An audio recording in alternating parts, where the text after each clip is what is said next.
India TV संवाद में अब हम बात कर रहे हैं एक ऐसे विषय की जो आज शायद हर हिंदुस्तानी के दिल के बहुत करीब है। 2014 में जब सरकार बनी तो दावे भी थे, वायदे भी थे और लोगों के मन में सपने भी थे और उम्मीद थी कि ये सपने जरूर एक दिन पूरे होंगे। आज 2 साल पूरे होने के बाद इस सरकार की जमीन की हकीकत पर जो नजर आता है, क्या वो उन दावों के अनुरूप है? एक इल्जाम मोदी सरकार पर विपक्षियों का यह है कि भाषण ज्यादा हुए, काम कम हुआ। और इस इल्जाम की क्या हकीकत है और इसके खिलाफ क्या दलीलें हैं सरकार की, आपके सामने रखेंगे केंद्रीय पावर मिनिस्टर पीयूष गोयल जी।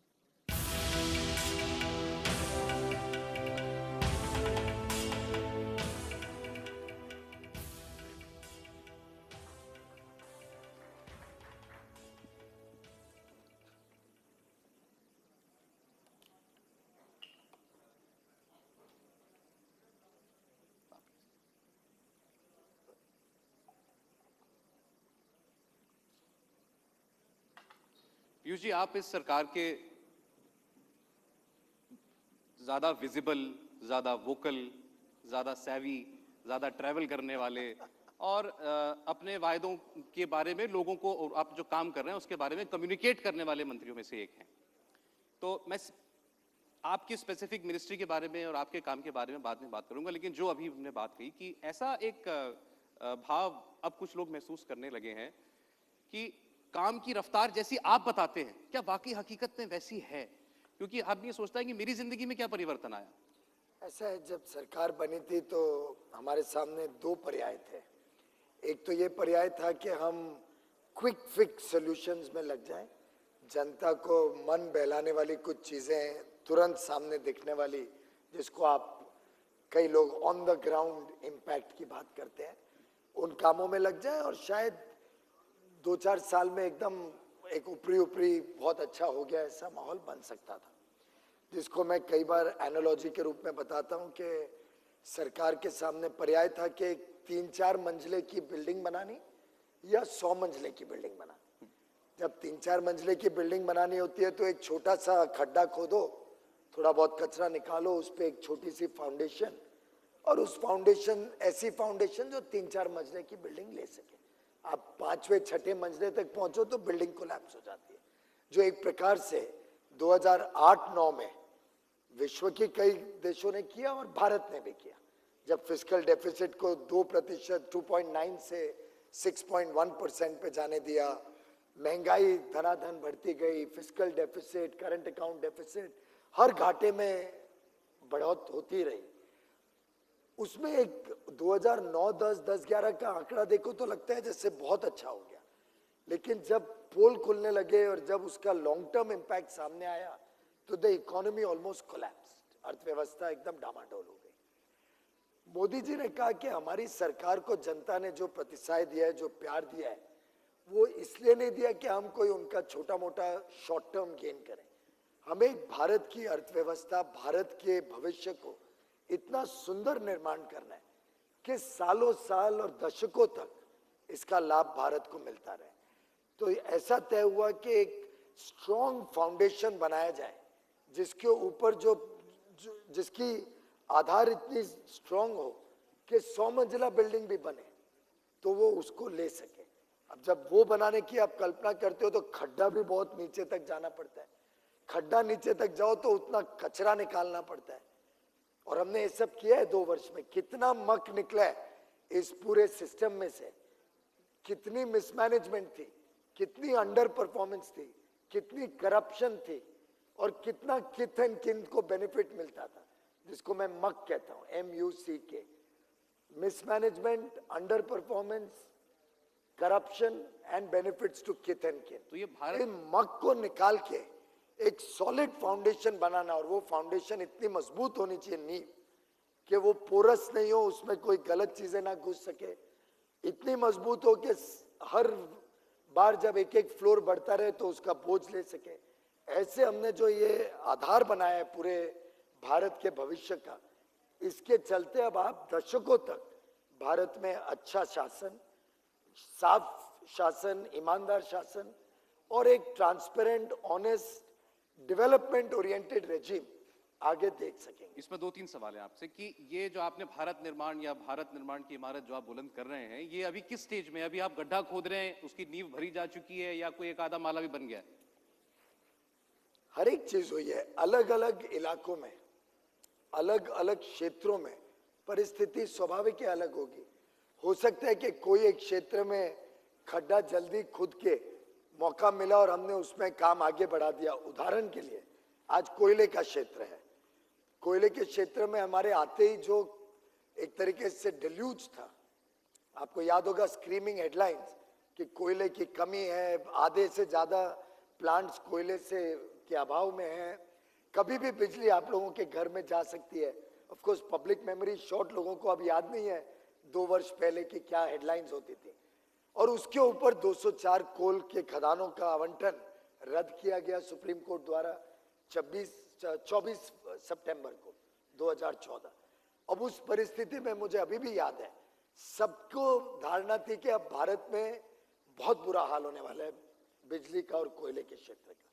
हमने उस चैलेंज को, उस क्राइसिस को एक अपॉर्चुनिटी के रूप में देख के उसमें जितनी जल्दी मक निकाल पाए, जितनी जल्दी हमने नया कानून लाके, पहले ऑर्डिनेंस फिर कानून, उसकी इतनी स्ट्रॉन्ग फाउंडेशन बनाई कि आज मैं दावे के साथ कह सकता हूं कि भारत में 100 वर्ष आगे तक और आगे तक कोई भी भारत के जो नेचुरल रिसोर्सेज है, जो हमारी भारत की मूल संपदा है, जो जनता की सेवा में लगनी चाहिए, वो अब कोई भी राजनीतिज्ञ या कोई अफसर अपने रिश्तेदारों को, अपने पार्टी के एमपीज को फ्री ऑफ चार्ज बांट नहीं पाएगा। एक नीलामी का सिस्टम, एक proper transparent process driven approach has now been institutionalised. तो हमें जल्दी चैलेंज मिली, जल्दी उस मग को निकाल सके, जल्दी आधार बना सके, फाउंडेशन, नींव, और उस पे अब हमारा मामला ऐसा है कि आज कोल की भारत में कोई शॉर्टेज नहीं। ये मैं आपकी बात मानता हूं अलग अलग क्षेत्र का अलग अलग परिस्थिति। जैसे आपने भी कोयले के क्षेत्र का उदाहरण दिया, इसमें आपके काम की बहुत तारीफ हुई है और ये सबने माना है कि आपने एक इंस्टीट्यूशनली उसमें कुछ चेंजेस किए। ये बात बिल्कुल ठीक है, आप इसलिए तारीफ के पात्र हैं। लेकिन 2 साल पहले जब आप सरकार में आए थे या जब कैंपेन होता था, तब ये नहीं कहा गया था कि हम आपको पूरे देश में बिजली देंगे 5 साल के बाद। तब ये नहीं कहा गया था कि हर आदमी को घर देंगे तो वो इतने साल के बाद मिलेगा। तब लगा था कि ये आएंगे और काम होना शुरू हो जाएगा। आज आप कह रहे हैं कि डिलीवरी में टाइम लगता है, ये आदमी मान सकता है। सॉरी, मैंने ऐसा जरा भी नहीं कहा। आज बिजली के क्षेत्र में कभी भी हमने ऐसा नहीं कहा कि अब वेट करो 5 साल तक। चाहे वो ग्रामीण विद्युतीकरण हो, हम तेजी से उस काम में जुट गए। चाहे वो बिजली की आपूर्ति इतनी हो जाए देश में कि किसी को कभी कमी नहीं हो, हम इतना जूझ गए कि आज देश कोल सरप्लस है। जितने स्टैंडर्ड प्लांट्स थे उसमें अधिकांश शुरू हो गए हैं। 45,000 मेगावाट गत 2 वर्षों में कोल के प्लांट्स को हमने कमीशन किया है, जो अलग अलग वजहों से सालों साल से डिलेड चल रहे थे, कॉस्ट ओवररन हो रहा था, स्ट्रेस थे, स्टॉल थे, बैंकों के एनपीए बन रहे थे, ट्रांसमिशन की बड़ी कमी थी। पूरे दक्षिण भारत में गर्मी के दिनों में, आजकल के दिनों में 11, 12, 14 रुपए से कम बिजली नहीं मिलती थी। आज आप किसी भी दिन विद्युत प्रवाह का मेरा ऐप खोल लें, आपको रियल टाइम डेटा मिलेगा किस दाम पे बिजली किस क्षेत्र में, हर राज्य में किस दाम पे कितनी बिजली उपलब्ध है जी। और दक्षिण भारत में आज जो 11, 12, 14 रुपए था, आज कभी 2.5 रुपए, कभी 3.5, मैक्सिमम 4.5 आपको बिजली मिल सकती है, क्योंकि एक एक चीज पे एक्शन हुआ है। अब ऑन द ग्राउंड अगर आपको काम देखना है तो आप बिजली के कोई क्षेत्र को खोल लीजिए, नवीकरणीय ऊर्जा को खोल लीजिए। जो पहले लक्ष्य था 2022 में सौर ऊर्जा के 20,000 मेगावाट की कैपेसिटी होगी, हमने इस वर्ष में, जो अभी 16 का वर्ष मार्च में खत्म हुआ, 20,000 मेगावाट के टेंडर्स मार्केट में ले आए विद पीपीए। तो 17 तक हम 20,000 का लक्ष्य पार कर लेंगे। अच्छा, मैं अभी 5 years ahead of schedule। आपका जो विद्युतीकरण का काम चल रहा है, मैं उसी की बात करता हूँ। आपका ये ऐप, एक मोबाइल ऐप है गर्व, मेरे फोन में भी है। वो प्रधानमंत्री ने भी सबको कहा कि अपने फोन में डालो और तुरंत बताओ गर्व, कि कोई पूछे कि कितने गांव में बिजली पहुंचनी बाकी रहेगी। वो मैंने देखा उसको, उसके बारे में मैंने एक रिपोर्ट पढ़ी, एक इन्वेस्टिगेटिव रिपोर्ट थी, कि जो सवाल हम उठा रहे हैं अभी, कि जो दावे हो रहे हैं वो हकीकत से ज्यादा बढ़ा चढ़ाकर तो नहीं पेश किए जा रहे। उस रिपोर्ट में कहा गया कि कई ऐसे गांव हैं जहां पर जो आपका अभियंता जो जाता है उसकी रिपोर्ट ही नहीं आई है, उसने वेरीफाई नहीं किया और आपका ऐप बता रहा है कि विद्युतीकरण हो गया है। कहीं पर केवल खंबा लगा है, तार बिछी थी और बाद में अभियंता गया तो पता लगा कि वो चोरी हो गया, उसको भी आपने इलेक्ट्रीफाइड दिखा दिया है। कई जगहों पर ये कहा गया है कि यहाँ सड़क नहीं है जाने के लिए, पहाड़ी इलाका है, नक्सलाइट इलाका है, यहाँ काम नहीं हो सकता, वो गांव भी विद्युतीकरण हो गया, दिखा दिया है। ये है सवाल। यही पूरा पर्पस है गर्व की ऐप का। वो आर्टिकल हिंदू में आया था और उसके 2 दिन बाद उसका पूरा रिजॉइंडर भी उसी पेपर में उतना ही बड़ा आया था। आपने शायद वो मिस कर दिया, एक ही आर्टिकल पढ़ा। तो आप रेगुलरली पढ़ेंगे तो आपको उसका दूसरा भी पक्ष आप मिल बता जाएगा। दीजिए आगे क्या था। सवाल यह है कि गर्व ऐप है क्या? गर्व ऐप जानकारी देता है जनता के समक्ष। जो जानकारी अभी तक फाइलों में बंद रहती थी, वो हमने जनता को एकदम पारदर्शिता से ट्रांसपेरेंटली जनता के समक्ष रख दी। विद्युतीकरण का काम केंद्र सरकार में तो विद्युत मंत्रालय में 150 कर्मचारी हैं। ये काम होता है स्टेट्स के द्वारा। आज देश का संघीय ढांचा है, फेडरल स्ट्रक्चर में power is a state subject जिसको केंद्र पॉलिसी बनाता है। अब केंद्र, उसमें हम हजारों लाखों करोड़ रुपए की सहायता देते हैं राज्यों को कि वो विद्युतीकरण के काम को तेजी से आगे बढ़ाएं, लेकिन काम राज्य सरकार के माध्यम से ही मुझे करना पड़ता है। मैं अपने आप जाके डायरेक्ट नहीं कर आपने ये भी कहा कि कुछ स्टेट्स कोऑपरेट नहीं करती। नहीं, सब कोऑपरेट कर रहे हैं, ऐसी कोई आपत्ति नहीं है। पर बात सुन लीजिए, अब स्टेट्स हमें रिपोर्ट करती हैं कि विद्युतीकरण हो गया, और आपकी जानकारी के लिए अभी तक के 50-60 वर्षों में यही सिलसिला चला। स्टेट्स ने जो रिपोर्ट किया, सरकारों ने जनता को बोल दिया, कोई दिखाया नहीं, क्या बोल दिया कि हो गया विद्युतीकरण। जब मैं मंत्री बना और देखा कि कई जगह ऐसे हैं जहां बोलते हैं विद्युतीकरण हुआ, वहां एक्चुअल हुआ नहीं है। कई जगह ऐसे हैं जहां पे सालों साल डिले है। उत्तर प्रदेश में जो काम 5 साल पहले होना था आज तक नहीं हुआ है। बिहार में जो काम 5 साल पहले होना था, अब हमने डंडा मारा तो काम शुरू हुआ। तो हमने इस ऐप के माध्यम से जो राज्य सरकार डेटा देती है वो भी गर्भ में डाला, पर साथ ही साथ ग्रामीण विद्युतीय अभियंता को 350 के करीब लगा के सब जगह भेजा, और वो डेटा उनके माध्यम से जो आया वो भी हमने पूरा एज इट इज ऐप पे डाल दिया। अब जो रिपोर्टर है, मैं चाहता था कि वो रिपोर्टर अगर वास्तव में थोड़ी रिसर्च करता और जाके राज्य सरकार को पूछता कि देखो आपने तो बोला हो गया ग्रामीण विद्युतीकरण, जीवीए की रिपोर्ट कहती है नहीं हुआ है, तो आपने इस पे क्या कार्रवाई की? तो एग्जैक्टली जो मेरा पर्पस था इस ऐप बनाने का, उस रिपोर्ट से वो साबित हो गया कि जनता को एम्पावर करो डेटा के साथ। जनता को बताओ राज्य सरकार ये क्लेम कर रही है, हमारे अधिकारी ये बता रहे हैं, फैसला जनता करे। और उसकी वजह से इतना लाभ हुआ है कि अभी राज्य सरकारें बच बच के डर डर के हमें रिपोर्ट देती हैं कि विद्युतीकरण हो गया। पहले दनादन दे देती थी कि ये हो गया वो हो गया।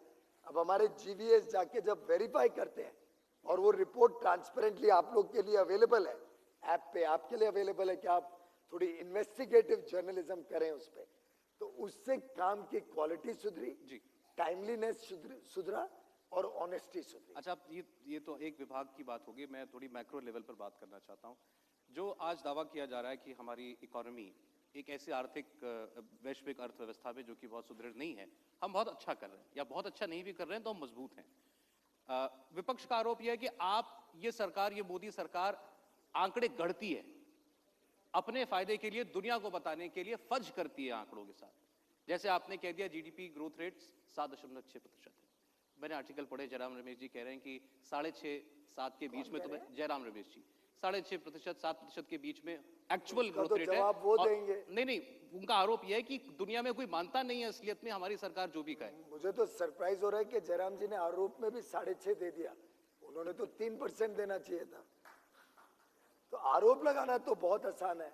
मैं आरोप लगा दूं कि इंडिया टीवी का चैनल कोई देखता ही नहीं है, तो इससे ये तो नहीं सिद्ध होगा, क्योंकि आज सबसे ज्यादा लोग इंडिया टीवी देखते हैं, जो बीआरसी के या क्या वो बार के आंकड़े हैं, उसके हिसाब से आंकड़े तो ये बताते हैं कि सबसे ज्यादा इंडिया टीवी देखते हैं।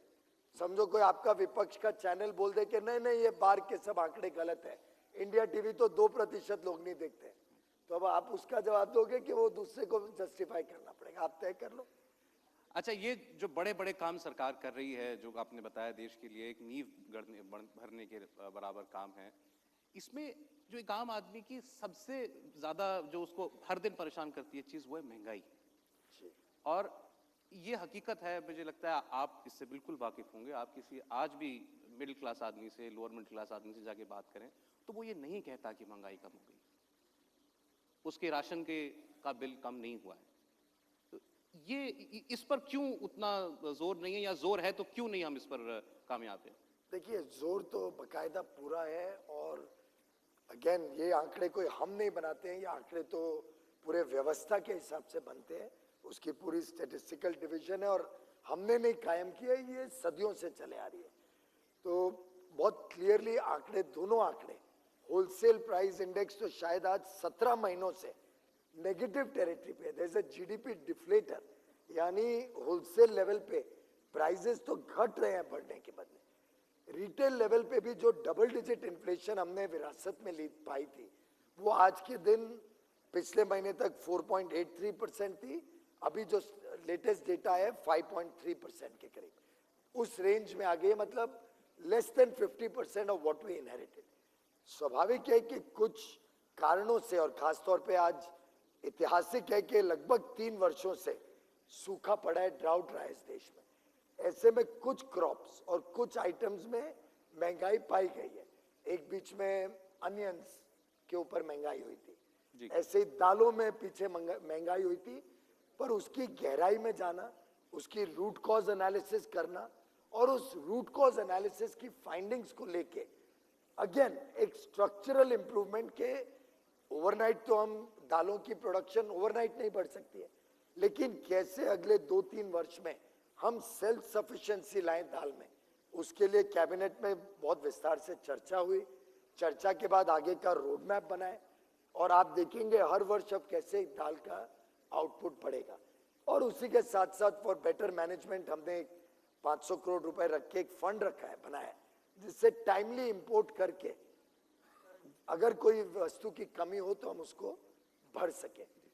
तो we are conscious of the reality के खुद 2-4 आइटम्स में अलग अलग समय पे कुछ कमियां रही हैं, बट ओवरऑल पर्सपेक्टिव में देखें तो मेरे ख्याल से महंगाई के विषय में हमारी बड़ी खरी ट्रैक रिकॉर्ड है। पीयूष जी, इंडिया टीवी ने तो ऐसा कोई सर्वे नहीं किया था, लेकिन जितने सर्वे बाकी एजेंसियों ने, कुछ मीडिया आउटलेट्स ने किए हैं, उनमें पीयूष गोयल को इस सरकार के टॉप परफॉर्मिंग मिनिस्टर्स में शामिल किया गया है। क्यों किया गया है, ये आज उनकी बातों से साफ हो गया। आपने जिस विश्वास के साथ, जिस डेप्थ के साथ, गहराई के साथ अपनी बातें कही हैं, वो मुझे यकीन है कि आपका काम भी वैसा ही है, और वो दुनिया को, जनता को, जिन्हें आज जमीन पर नहीं दिख रहा, कभी ना कभी दिखेगा। एक मैसेज जोड़ दूं, वास्तव में ये सर्वेज वगैरह में एक जो कमी रह जाती है, मैं खुद भी देख रहा था, मैं इससे पूरी तरीके से सहमत नहीं हूं। ये एक कलेक्टिव एफर्ट होता है। उदाहरण के लिए, जब तक मुझे वित्त मंत्रालय का पूरा सपोर्ट नहीं मिले, मैं 20% भी काम नहीं कर पाऊंगा। अगर पर्यावरण मंत्रालय ने जितना मुझे सहयोग दिया है, वो प्रकाश जावड़ेकर जी ने नहीं लगाया होता, इतना proactive, I mean one of the most dynamic ministries has been environment, पर वो पर्दे के पीछे रहती है, सामने दिखती नहीं है। आज खाद्य सुरक्षा की बात करें तो एग्रीकल्चर मिनिस्टर ने जिस प्रकार से हर फार्मर के जीवन में छूने वाले वस्तु की है, चाहे वो फसल बीमा योजना हो, चाहे वो सिंचाई पे जो जोर दिया गया है, तो मैं समझता हूँ ये कलेक्टिव गवर्नमेंट का रिपोर्ट कार्ड होता है, इंडिविजुअल मंत्रियों का नहीं। आप उदार भी हैं, उसके लिए आपको और एक्स्ट्रा मार्क्स दे देते वो सर्वे करने वाले। बहुत बहुत शुक्रिया पीयूष। Thank you.